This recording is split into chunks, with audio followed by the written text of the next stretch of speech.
हाय, good evening. इस वक्त मैं दिल्ली के इंडिया गेट पर मौजूद हूँ और ये वो जगह है जहाँ पर सियासत कई रूपों में हमें देखने को मिलती है।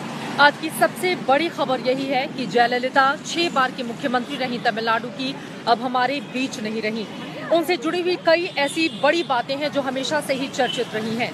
आपको बता दें कि जयललिता 6 बार तक मुख्यमंत्री रही। पहली बार 1991 में वो चुन कर गई थी, जिस वक्त एआईएडीएमके ने हाथ मिलाया था कांग्रेस पार्टी से, और तमिलनाडु की 234 में से 225 सीटें इस गठबंधन को हाथ लगी थी।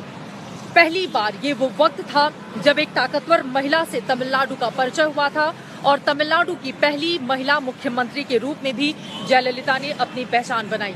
लेकिन उनके जीवन में बहुत सारा संघर्ष रहा, जिसको शायद अगर मैं बताऊं तो आपकी आंखों में आंसू आ जाएंगे। एक 2 साल की बेटी जिसने पिता शब्द का मतलब भी ठीक तरीके से नहीं समझा होगा, उनके पिता का देहांत हो जाता है।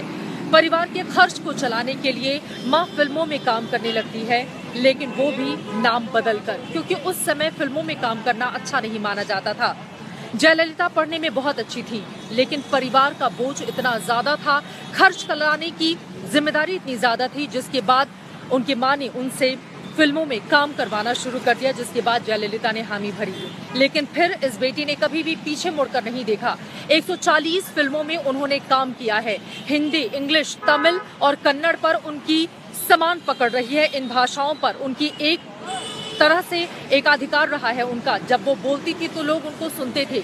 आज वो अम्मा के रूप में समूचे तमिलनाडु में प्रचलित है। लेकिन आपको बता दें, इसके पीछे इस बेटी ने एक बड़ा संघर्ष भी किया था। एक दौर ऐसा भी आया था उनकी जिंदगी में जब रामचंद्रन से दूर होने की स्थिति ने उनके सामने ऐसी विकट समस्या पैदा कर दी जब वो जहर खा लेना चाहती थी। लेकिन फिर उन्होंने खुद को संभाला, आगे बढ़ी और उसके बाद उन्होंने राजनीति में एमजे रामचंद्रन के कहने के बाद ही कदम रखा था। इस तरह की सियासत से लगातार वो आगे बढ़ती हुई चली गई। फिलहाल आज पूरा देश याद कर रहा है जयललिता को, उनकी उस ताकत को जो एक बेटी बहुत सामान्य घर से निकलकर शीर्ष पर पहुंचती है। आज जब वो राजनीति का चमकता हुआ सितारा थी, उस वक्त उनकी जान चली गई। 75 दिनों से लगातार वो संघर्ष कर रही थी अस्पताल में, लेकिन अब जयललिता हमारे बीच नहीं रही। हम सब उन्हें एक आदर्श के रूप में याद करेंगे। भारतीय राजनीति का एक ऐसा शून्य है ये, जो जब जब इतिहास लिखा जाएगा और उसमें बेटियों की बात होगी, आयरन महिलाओं की बात होगी, एक परिपक्व राजनीतिक महिला की बात होगी, तो मेरे ख्याल से उसमें जयललिता का नाम टॉप 5 में होगा। ऐसी आयरन लेडी को हमारा नमन।